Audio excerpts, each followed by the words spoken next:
The conference room lights flickered twice before settling into their usual dim glow. Ambassador Taileyes checked his communication device again, the screen showing the same empty response it had displayed for the past 3 months. Around him, representatives from 47 different species filled the tiered seats of the Galactic Assembly chamber, their voices creating a constant buzz of anxious conversation. Taileyes belonged to the Viren, a species of tall reptilian beings whose blue scales caught the light from the massive viewing windows. Those windows showed the planet Veritas 7 spinning slowly below, its green and blue surface peaceful compared to the chaos inside the station. "They are not coming," High Coordinator Myra stated from the central podium. Her lavender skin seemed paler than usual under the harsh lights. As a Kelthian, she normally maintained perfect composure during these sessions, but today her hands trembled slightly as she gestured toward the empty human seats. "Perhaps we should send another delegation," Trade Minister Oren suggested. The stocky Daxian's orange skin flashed with bioluminescent patterns that betrayed his stress. "My homeworld's markets are collapsing without human luxury goods." Taileyes felt his stomach twist. 3 months ago, he had stood at this very podium and proposed the protective regulations. The vote had passed with overwhelming support. Nobody had expected the humans to react this way. The regulations seemed reasonable at the time. Humanity had been advancing too quickly, making too many breakthroughs, solving too many problems for other species. They were becoming indispensable, and that made the older civilizations uncomfortable. The regulations would slow human expansion, limit their influence, keep things balanced. Except the humans had not argued. They had not protested or filed complaints or demanded reconsideration. They had simply withdrawn every ambassador, recalled every diplomatic team, and gone completely silent. "We have tried 17 different channels," Myra explained to the assembly. "The humans respond to navigational queries. They answer emergency hails if lives are at immediate risk, but they refuse all diplomatic contact. Every message we send receives the same automated response.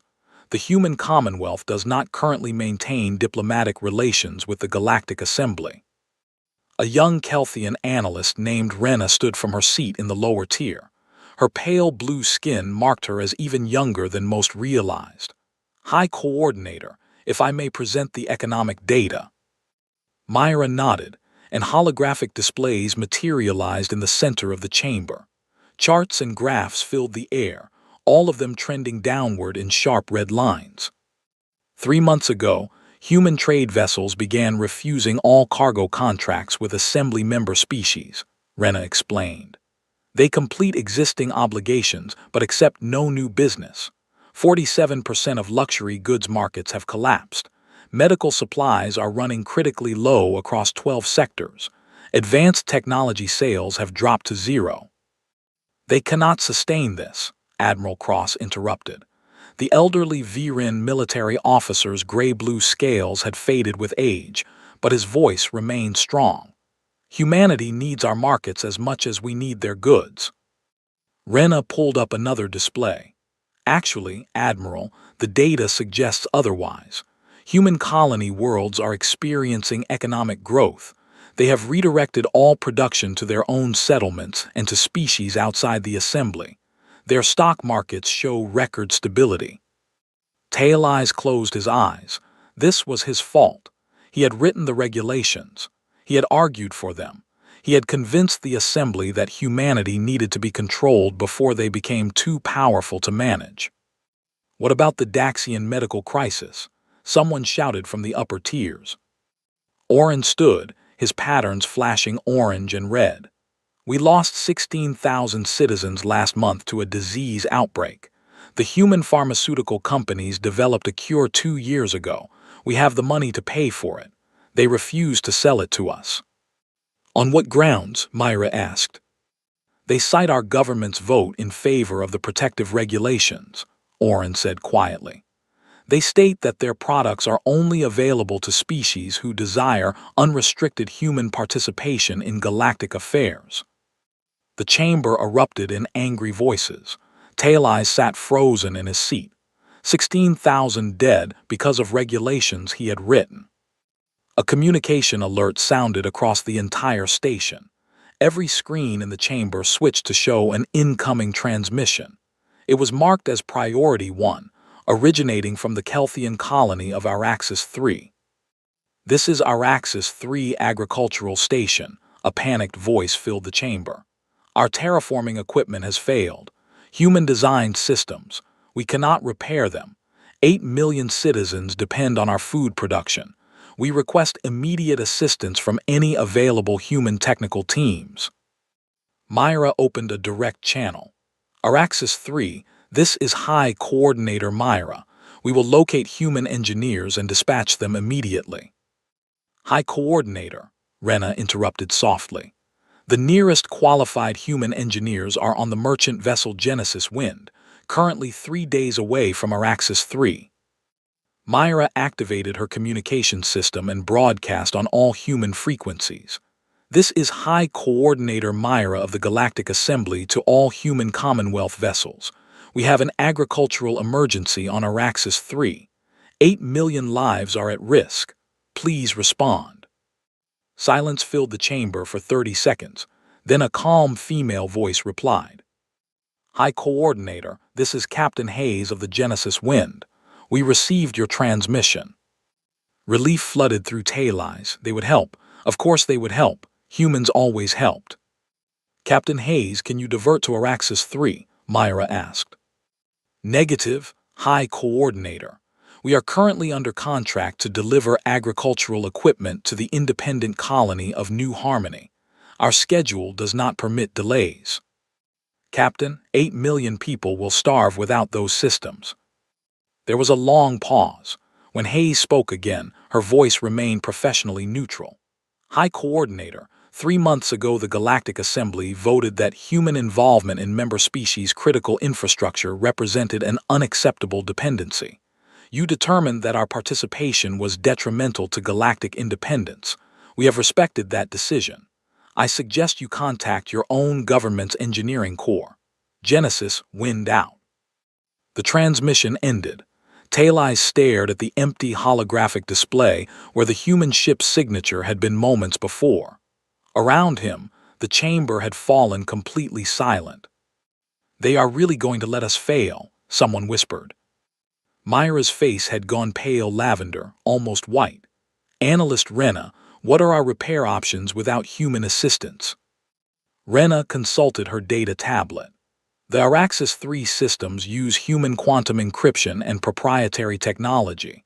Without human technical support, repairs would take our teams approximately 8 months. The colony has food reserves for 6 weeks.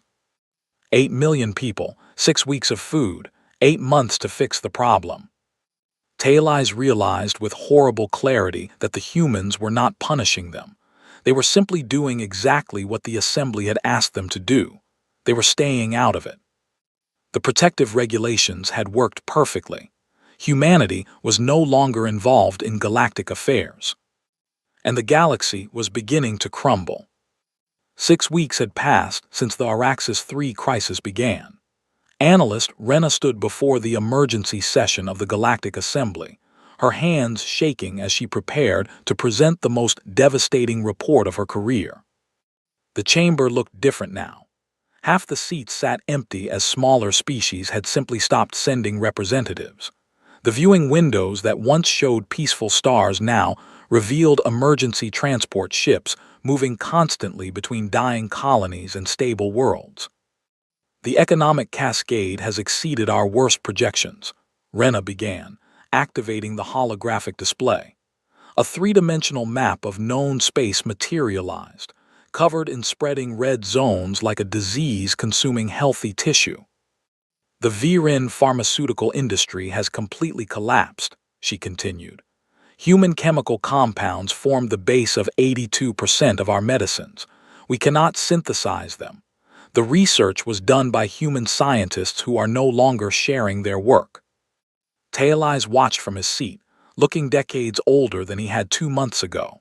His blue scales had dulled to gray, and his burgundy robes hung loose on his thinning frame. The Daxian entertainment networks have gone dark. Rena gestured to another section of the map. 70% of galactic media content was created by human artists, writers, and musicians. Without new human productions, viewership has collapsed. 30 billion Daxians are experiencing their first cultural silence in 3 centuries. Trade Minister Oren sat with his head in his hands. The bioluminescent patterns on his orange skin barely flickered anymore. But the worst impact is in technology. Rena pulled up a new display showing ships, stations, and planetary infrastructure. We did not realize how much of our advancement came from human innovation. Gravitic stabilizers, quantum computers, medical scanners, agricultural automation, water purification, atmospheric processors. Humans did not just sell us these things. They invented them. High Coordinator Myra spoke from her position at the podium, her voice hollow. What are our options for replacing human technology? We have 3 choices, Rena replied. First, we attempt to reverse engineer existing human devices. Our best scientists estimate this will take between 20 and 60 years per major system. Second, we develop our own alternatives from scratch, which could take centuries. Third, we accept technological regression and return to older, less efficient methods. What about hearing human engineers directly? Admiral Cross asked. Surely individual humans would work for us if the pay was sufficient. Rena shook her head. We tried. The Daxian government offered one of their best human medical researchers a contract worth 500 million credits. She declined. Her response was brief. I prefer to work where my contributions are valued rather than regulated. The chamber fell silent. Outside the windows, another emergency transport departed, carrying evacuees from a failing colony. Professor Dane of the Daxian Academic Council stood slowly. The elderly scholar had spent 40 years studying human sociology and psychology. I warned you this would happen, he said quietly. I published 3 papers predicting this exact scenario. We know, Professor, Myra said tiredly. You do not know, Dane's voice grew stronger. You still think this is about economics or politics. It is not. This is about respect. For 2 centuries, humanity solved our problems. They cured our diseases. They designed our ships. They taught at our universities. They fought in our wars when we asked. And how did we repay them? He activated his own display, showing the text of the protective regulations. We told them they were too helpful, too innovative, too necessary. We said their success was making us dependent, so we needed to limit their influence. We took their contributions and called them a threat. Taeli's found his voice. We were trying to maintain balance in the galaxy if humanity became too powerful. They were already powerful, Dane interrupted. But they chose cooperation over domination. They could have hoarded their innovations. They could have built an empire. Instead, they shared freely and asked only for friendship in return. And we responded with regulations designed to diminish them. What do you suggest we do? Myra asked. I suggest you understand what you are dealing with, Dane replied. Humans are not like us. They do not conquer out of strength, but they also do not beg when disrespected. They simply walk away, and once they walk away, they do not come back. A new alert sounded. A communication from the remote station Pinnacle 7, home to 4,000 researchers and their families. This is Pinnacle 7, a desperate voice filled the chamber. Life support systems failing, human-designed environmental processors, main power offline. We have 48 hours of backup oxygen, requesting immediate assistance. Myra checked her display. The nearest repair ship capable of fixing those systems is the human vessel Brightstar, currently servicing a colony in the Outer Rim. She opened a channel. Human vessel Brightstar, this is High Coordinator Myra. We have a life support emergency at Pinnacle 7, 4,000 lives at risk. Can you assist? The response came quickly. High Coordinator, this is Captain Rodriguez of the Brightstar. We acknowledge your emergency. However, station records indicate Pinnacle 7 has a 63% VRIN population. Per our updated operational guidelines, we no longer service facilities in VRIN majority space. We suggest contacting the VRIN Engineering Corps. Captain, they will die, Myra said. Then I recommend your government send help, Rodriguez replied. We respected your assembly's decision to limit human involvement in member species infrastructure. We are continuing to respect that decision. Brightstar out. The transmission ended. In the horrible silence that followed, Talai stood. I wrote those regulations, he said. I convinced this assembly to pass them. I told you all that humanity needed to be controlled. I was wrong. I was catastrophically, unforgivably wrong. He looked around the chamber at the faces of beings from dozens of worlds, all suffering because of his mistake. They are not punishing us, he continued. They are doing exactly what we asked. We told them to stop being involved in our affairs. They listened. And now we are learning what the galaxy looks like without them. Myra closed her eyes. Analyst Rena, prepare a formal apology to the human commonwealth. Draft new legislation rescinding all protective regulations. We need to fix this. Rena looked up from her tablet, her young face showing more wisdom than it should. High Coordinator, I do not think an apology will be enough. The humans have moved on. Outside the windows, the stars burned cold and distant, indifferent to the Assembly's crisis. Below them, Veritas 7 continued its peaceful rotation, beautiful and uncaring. And somewhere in the darkness of space, human ships continued their work, serving colonies and species who had never tried to limit them. The galaxy was learning a hard lesson about the difference between dependence and partnership. And that lesson was costing them everything.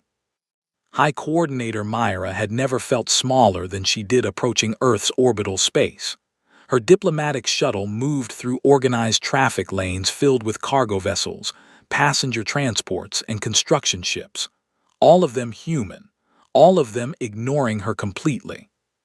The planet below looked like something from a dream. Blue oceans caught sunlight and scattered it across white clouds. Green continents showed organized city lights even on the day side, evidence of civilization so advanced it barely needed to announce itself. Orbital stations hung in perfect geometric patterns, their gray and white hulls clean and efficient. What struck Myra most was the absence of military posturing. No weapons platforms tracked her ship. No patrol craft moved to intercept. Earth's defenses simply marked her shuttle as civilian traffic and routed her through standard commercial channels. She was the High Coordinator of the Galactic Assembly, representing 47 species and trillions of citizens. And Earth's traffic control system treated her like a tourist. The shuttle landed at a public spaceport on the edge of a coastal city. Myra had expected some kind of official reception, perhaps protesters, maybe even hostile security. Instead, a single human waited at the landing pad. High Coordinator Myra, the man approached with a polite smile. He was young, perhaps 30 in human years, with neat dark hair and a simple gray suit. I'm Daniel Park, your liaison during your visit. You are from the Diplomatic Corps? Myra asked. Not exactly. Daniel checked his data tablet. I work in the Department of Tourism and Visa Services. Your request for a meeting was routed to my office since you entered Earth space on a tourist visa. Myra felt heat rise to her lavender face. I am here on behalf of the Galactic Assembly. Yes, I saw that in your application, Daniel said cheerfully. Unfortunately, Earth does not currently recognize diplomatic credentials from the Assembly, but your tourist visa is valid for 30 days. Shall we get you to your hotel? They traveled through the city in a ground vehicle that moved silently on magnetic rails. Myra stared out the window at impossible architecture. Buildings rose hundreds of stories, their walls covered in living gardens that cascaded down like green waterfalls. Flying vehicles moved in perfect coordination through the air. Children played in parks while adults walked to work or sat in outdoor cafes. Your people seem unconcerned about the galactic crisis, Myra said. Daniel glanced up from his tablet. Which crisis is that? The economic collapse, the failing colonies, the thousands dying from preventable causes. Oh, that, Daniel returned to his screen. Yeah, it was in the news for a few days last month. Most people have other things to focus on now. The new water reclamation project in the Pacific, the colony ship launching next week, the terraforming progress on New Darwin. You know, regular life. Regular life.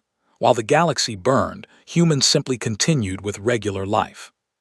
The government complex was surprisingly modest. No grand palaces or towering monuments, just clean, functional buildings surrounded by gardens and water features. Daniel led Myra to an office on the third floor where a woman in her 50s worked at a desk by a large window. "Governor West," Daniel said, "your 3 o'clock appointment." Governor West looked up, smiled politely, and gestured to a chair. She was a dark-skinned woman with gray streaking through her black hair, wearing a simple navy blue suit. Behind her, the window showed the city stretching to the ocean. "High Coordinator Myra," West said, "thank you for visiting Earth. I understand you wanted to discuss our relationship with the Galactic Assembly." Myra sat, gathering her thoughts. This was not how diplomatic meetings worked. There should be protocols, formalities, ceremonies, not a casual office conversation. "Governor West, the galaxy is collapsing without human participation. Medical systems failing, agricultural zones dying, technology breaking down, thousands are dead, millions more are at risk." West listened with polite attention, the way one might listen to a weather report. "I am here to formally apologize on behalf of the Galactic Assembly," Myra continued. "The protective regulations were a mistake. We have drafted new legislation rescinding all restrictions on human activity. We want to restore our partnership." "I appreciate you coming all this way," West replied, "and I accept your apology, but I'm afraid our position remains unchanged. You would let civilizations fall because of wounded pride." "It's not about pride," West said gently. "High Coordinator, do you know why the Assembly passed those regulations?" The stated reason was to prevent unhealthy dependency on human innovation. The stated reason, yes. West pulled up a holographic display showing internal Assembly communications. "These are the private messages between your senior members during the debate. Should I read some of them?" Myra felt cold as West scrolled through the captured data. "Here's one from a VRIN senator. The humans are making themselves indispensable so they can demand political concessions later. And this from a Kelthian military advisor.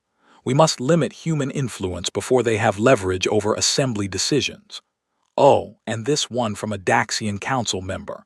"Better to suffer short-term economic pain than risk human domination."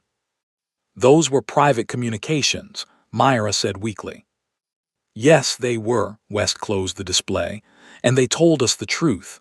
The regulations weren't about dependency. They were about power. You wanted our innovations but not our influence. You wanted our help but not our voice. You wanted us as servants, not partners." "That is not fair." "Perhaps not," West agreed. "But it is accurate. For 200 years we helped build galactic civilization. We gave freely. We asked for nothing but respect and friendship. Instead, you labeled us a threat and tried to diminish us. So you will let innocent people die."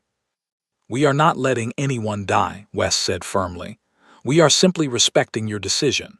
You voted that human involvement in your affairs was unacceptable. We agreed. We stopped being involved. But we were wrong, we admit it. What more do you want?" West stood and walked to the window, looking out at the thriving city below. "Nothing," she said finally. "High Coordinator, we don't want anything from you. That's what you don't understand. We tried being everyone's helper, everyone's innovator, everyone's solution. You told us you didn't want that. We listened. Now we help those who want to be helped. There must be something we can offer." "There isn't," West turned back to face her. "We're not angry, we're not seeking revenge, we're simply done. You wanted independence from human influence. You have it, permanently." Myra felt tears forming. You are condemning billions to suffering. No, West said softly. You did that when you passed the regulations. We're just respecting your choice. The galaxy you wanted is the galaxy you got. Daniel appeared in the doorway. High Coordinator, your scheduled meeting time is complete. I can show you some of Earth's tourist attractions if you'd like. The Pacific Gardens are beautiful this time of year. Myra stood on shaking legs. She had come to Earth to save the galaxy. Instead, she had learned that some doors, once closed, never opened again. Outside the window, Earth continued its day, beautiful and indifferent to the Assembly's crisis.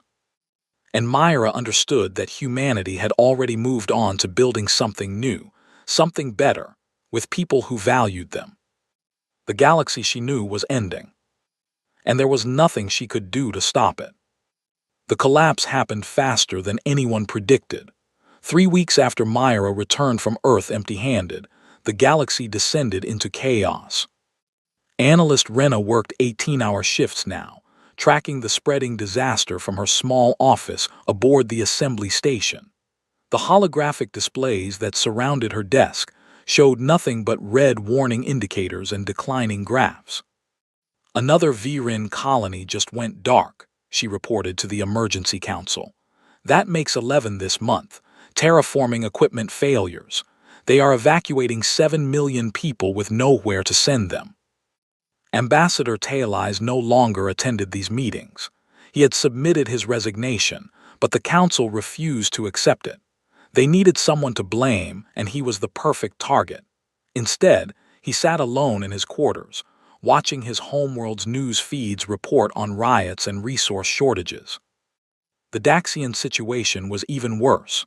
Trade Minister Oren had died 3 days ago, not from disease but from simple exhaustion. His heart gave out during his 14th consecutive briefing on the medical crisis. The Daxian people had lost 400,000 citizens to treatable illnesses. Human medicines could have saved them all. But humans were not selling to assembly species anymore.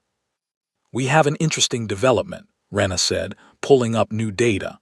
Human trade activity has actually increased over the past 2 months. They are moving more cargo than ever. To whom? High Coordinator Myra asked. She looked decades older, her lavender skin faded almost to white. Species outside the assembly, Rena explained. The Cryan Collective, the Yavali Federation, the independent colonies in the Outer Rim. Humans are offering them the same partnerships they once offered us. Technology transfers, medical research, educational programs, all freely given. Admiral Cross slammed his fist on the table. They are building a rival power block. This is a strategic move to undermine the assembly. I don't think so, Professor Dane said quietly. The elderly Daxian had been attending meetings since Oren's death. The humans are not being strategic. They are simply doing what they always did, but with different partners. Partners who did not try to limit them. A priority alert interrupted the meeting. Myra activated the communication channel. This is the merchant vessel Fortune's Hope, a panicked alien voice said. We were transporting critical medical supplies to Daxian Core when a Kelthian extremist group seized our ship. They are demanding we hand over our cargo and all human-designed navigation systems. They say they will execute the crew if we don't comply. Please, someone help us. Myra checked the ship's registry. Fortune's Hope was a Cryan vessel, one of the species now allied with humanity, and they were under attack by Kelthian extremists who had decided to steal what they could no longer buy. This is High Coordinator Myra to Fortune's Hope. Help is on the way. Can you identify your attackers? They call themselves the Liberation Front, the captain replied.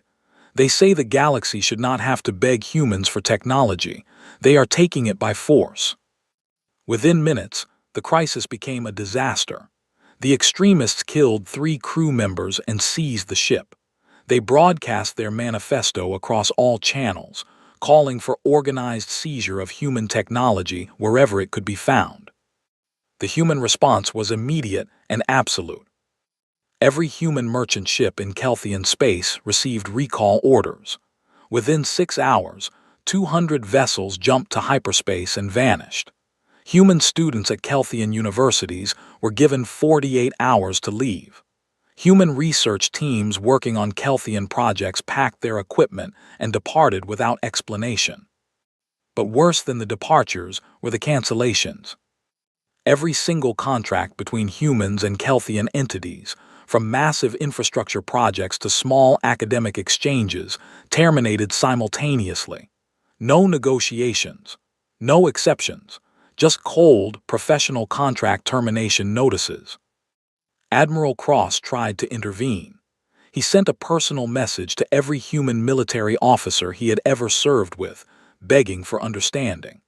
The responses were identical. "We are sorry for your situation, Admiral, but we cannot maintain relationships with species whose governments tolerate violence against our allies." The Liberation Front quickly realized their mistake. They released Fortune's Hope and its surviving crew, surrendering to Kelthian authorities within hours. But the damage was done. The human withdrawal from Kelthian space was total and permanent.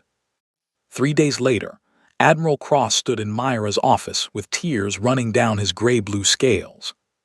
"My daughter is on Research Station Apex 9, he said, his voice breaking. "Life support is failing. Human-designed systems. The nearest repair ship is the human vessel Steadfast, currently 10 hours away. I sent them a message." He played the recording. Cross, a decorated admiral who had commanded fleets and won wars, reduced to begging. "Captain Chen, this is Admiral Cross of the Viren Defense Force. My daughter is on Apex 9. She is 23 years old. She wants to be a doctor. Please, I am begging you, save her life. I will give you anything. My rank, my fortune, my honor. Please." The response came in a young woman's voice, professional and sympathetic. "Admiral Cross, we received your message. We understand this is a family emergency. However, the Viren government voted in favor of regulations specifically designed to reduce Viren dependence on human assistance. We are respecting that decision. We recommend you contact the Viren Engineering Corps for assistance. May your daughter find peace." Myra watched Cross collapse into a chair. "The Viren Engineering Corps says repairs will take 6 weeks. The station has 4 days of oxygen. We could send military ships to force the humans to help," Myra suggested weakly. "And then what?" Cross looked up, his face hollow. "They would defend themselves, we would lose, and even if we won, we cannot force them to care. We broke faith with them. This is the consequence." Professor Dane entered the office carrying a data pad. "I have been monitoring human news networks. There is an interesting story." He activated the display. A human reporter stood in front of a small settlement on a frontier world. "This is New Harmony, an independent colony established just 2 years ago by the Yavali people," the reporter explained. "Last week, their agricultural systems failed. The nearest human vessel, the Genesis Wind, immediately diverted to help. Captain Hayes and her crew spent 3 days repairing the systems, refusing all payment." The footage showed Captain Hayes, the same woman who had refused to help Araxis 3 months ago, working alongside Yavali farmers. She was smiling, teaching them how to maintain the equipment, sharing meals with their families. "Why would they help these people but not us?" Cross asked. "Because the Yavali never told them they were too helpful," Dane replied. "Because New Harmony welcomed human assistance instead of regulating it. Because relationships are built on respect, and respect works both ways." Myra turned off the display. Outside her window, another evacuation ship departed from a dying colony. The galaxy she had led was coming apart, and the humans who could have saved it were building a new one with people who appreciated them. The Assembly had voted for independence from human influence. They had gotten exactly what they asked for, and it was destroying them. The vote to rescind the protective regulations passed unanimously. Every species that remained in the Assembly agreed. They drafted a formal apology, signed by all 47 member governments. They sent it to Earth through every available channel. The human response arrived within 1 hour. The human commonwealth acknowledges receipt of the Galactic Assembly's apology and legislative changes. We appreciate your reconsideration. However, our position regarding diplomatic and economic relations remains unchanged. We wish the Assembly species well in their future endeavors. That was it. 47 governments apologizing, and humanity responded like someone acknowledging a change of address notification. Analyst Rena sat in her office, surrounded by displays that told the real story. The story the Assembly did not want to face. While Assembly species suffered, humanity was thriving, and they were not alone. The human commonwealth now includes 23 species, she reported to the Emergency Council. 17 have signed formal alliance treaties. 6 more are in negotiations. These species range from the barely spacefaring to the moderately advanced. What they all have in common is that they were never part of our assembly. She pulled up images of the new alliance. The Cryan Collective, whose insected people had made first contact only 5 years ago. The Yavali Federation, a peaceful species who had been too small to warrant assembly membership. The Torani clans, nomadic traders who had always operated at the galaxy's edge. What are the humans offering them? Myra asked. The same things they offered us, Rena replied. Medical technology, agricultural systems, educational exchanges, cultural partnerships. They are sharing freely, teaching openly, building genuine relationships. Why them and not us? Professor Dane stood slowly, his aged frame bent with exhaustion. Because they never voted to limit human success. Because they welcomed human help instead of fearing human influence. Because they understand that partnership means mutual respect, not managed dependency. The council chamber fell silent. Through the viewing windows, the assembly station looked smaller somehow, less significant against the vast cosmos. Then Rena pulled up something that made everyone freeze. I intercepted this yesterday, she said. Human News interview with Dr. Yuki Sato, one of their leading scientists. The hologram showed a middle-aged Japanese woman sitting in a comfortable studio. The interviewer, also human, asked her about the assembly situation. Dr. Sato, many people wonder why humanity will not help the assembly species despite their apology. Can you explain? Sato smiled sadly. It is not about the apology. Apologies are words. What matters is understanding. For 2 centuries, we helped build galactic civilization. We solved problems not because we wanted power, but because solving problems is what humans do. We are builders, helpers, fixers. It is part of our nature. But the assembly feared that nature. They feared what it meant for their power structure, Sato replied. They were comfortable with us doing the hard work while they maintained political control. When we became too successful, too necessary, they tried to limit us. Not because we had done anything wrong, but because our success made them feel diminished. So humanity is punishing them. No, Sato said firmly. We are not punishing anyone. We are simply choosing where to invest our finite time and energy. The assembly taught us that our help was unwanted, so we found others who do want it. The Cryan people asked us to help with their medical crisis. We did. The Yavali needed agricultural technology. We shared it. The Torani wanted to learn about quantum engineering. We taught them. These species do not see our success as a threat.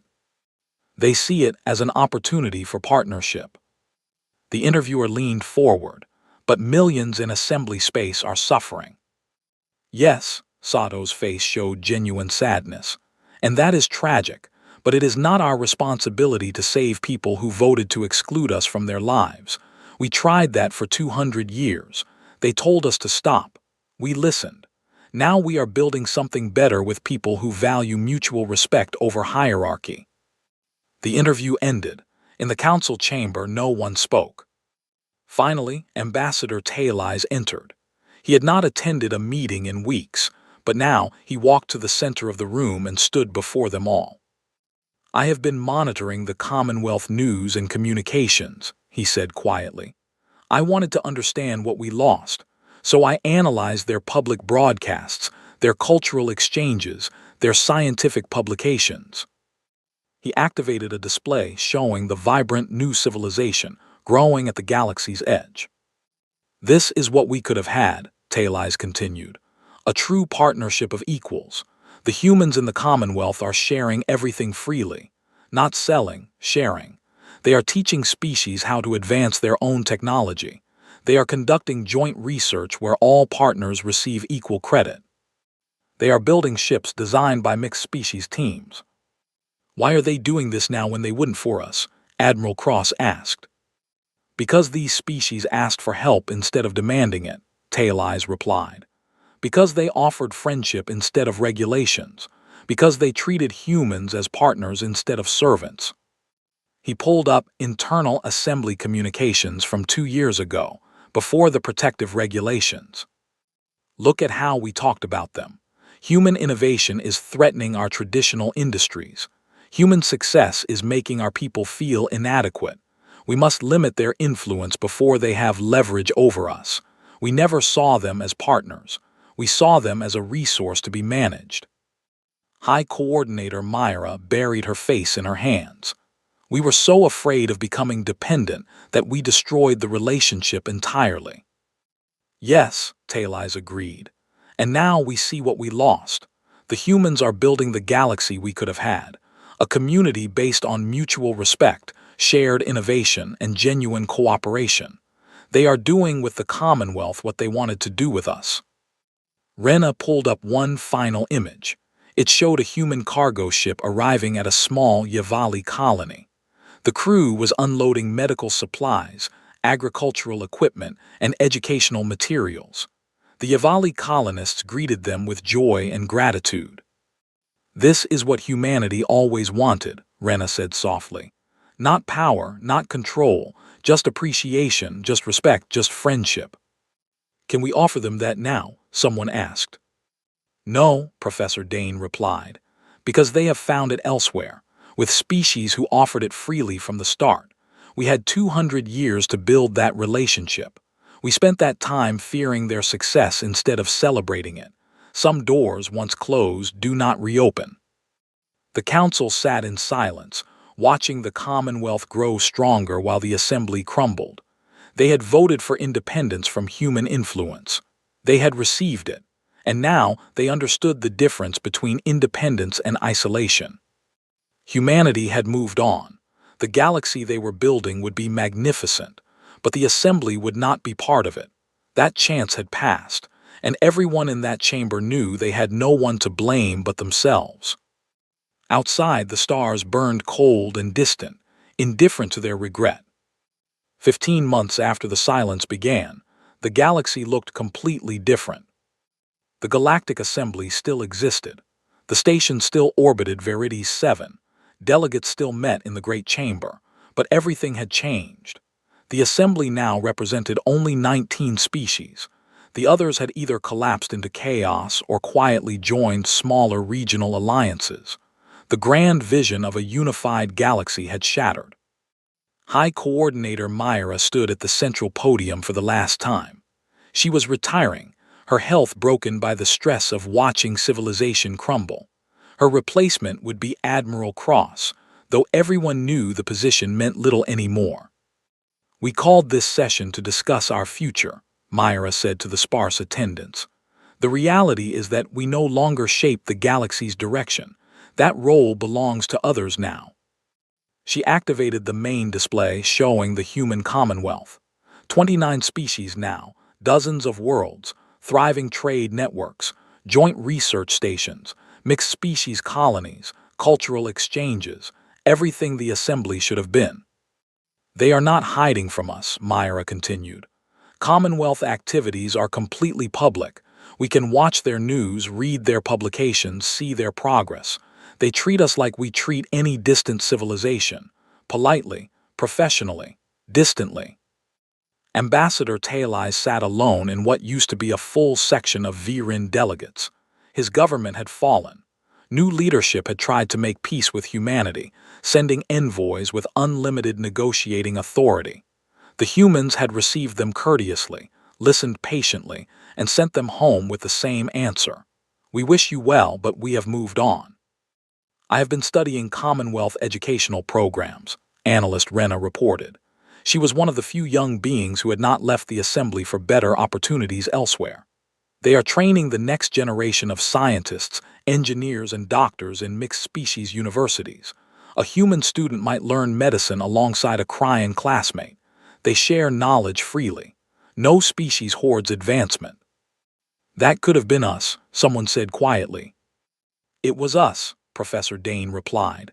For nearly 2 centuries, humans tried to build that with us. We rejected it. Now they are building it with others. The chamber's communication system activated. An incoming transmission request from an unexpected source, a human vessel. Myra authorized it, and Captain Hayes appeared on the main display. The merchant captain who had refused to help Araxis 3 all those months ago. High Coordinator Myra, Hayes said. I am transmitting from the edge of former assembly space. I wanted to inform you that we are establishing a new Commonwealth colony in the Outer Rim. The colony will include humans, Cryan, Yavali, and Torani settlers. We will be developing agricultural and industrial systems in this sector. Why are you telling us this? Myra asked. Professional courtesy, Hayes replied. Some of our supply routes will pass near assembly territory. We wanted to ensure there are no navigational conflicts. She was treating the once mighty Galactic Assembly like a minor traffic authority. Captain Hayes, Myra said carefully, may I ask you a question, not as High Coordinator but as someone who wants to understand. Is there anything we could do to change your position? Any concession we could make? Any price we could pay? Hayes considered for a long moment. High Coordinator, there is no price because this is not a transaction. You cannot buy back what you gave away. 200 years ago, humanity offered you our friendship, our innovation, our partnership. You accepted the benefits but rejected the relationship. You wanted what we could give you without valuing who we were. We understand that now. We want to make it right. I believe you do, Hayes said kindly. But understanding what you lost does not undo the loss. We built something with the Commonwealth species, real bonds, mutual respect, shared dreams. We cannot simply replace those relationships with the ones we used to have with you. It would not be fair to our current partners. So there is no hope for reconciliation. I did not say that, Hayes replied. Perhaps in a few generations, when the wounds have healed, when new leadership emerges, when both sides have learned and grown. But that is not a decision for me to make. That will be for our children's children to consider. The transmission ended. Myra stood at the podium, feeling the weight of history. They had thrown away something precious, and there was no getting it back. 3 days later, Myra attended the inauguration of Admiral Cross as the new High Coordinator. It was a small ceremony, no grand celebration, just a few officials and some archivists recording the transition for history. After the ceremony, Myra took a shuttle to Earth one last time, not on official business, just as a tourist using her remaining visa days. She walked through the cities she had seen before, now understanding what she was seeing. This was not a civilization in isolation. It was a civilization that had chosen different partners. In the parks, human children played alongside Cryan younglings. In the universities, mixed species research teams collaborated freely. In the markets, goods from 24 worlds traded hands. Earth had not closed itself off. It had opened itself to those who valued it. In a quiet garden overlooking the ocean, Myra found a memorial.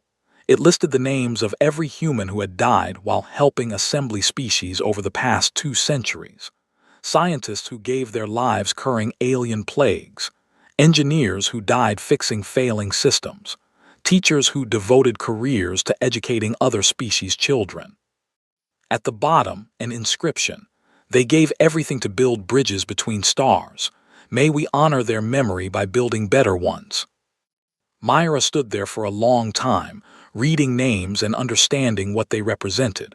Humanity had not abandoned the assembly out of spite or pride. They had simply taken the lesson to heart. Build bridges with those who value them.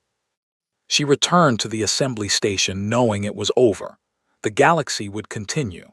The assembly might even survive in some reduced form, but the dream of a unified civilization was gone. Humanity had moved on to build that dream with others. Perhaps that was the real lesson. Relationships were not about power or dependency or control. They were about respect, and respect, once broken, could not be commanded back into existence. High Coordinator Cross would try to rebuild, the assembly would adapt, life would continue. But the galaxy that could have been, the partnership that should have existed, was lost forever. Humanity had found new partners, and they were building something beautiful together. The assembly could only watch from the outside and remember what they had thrown away.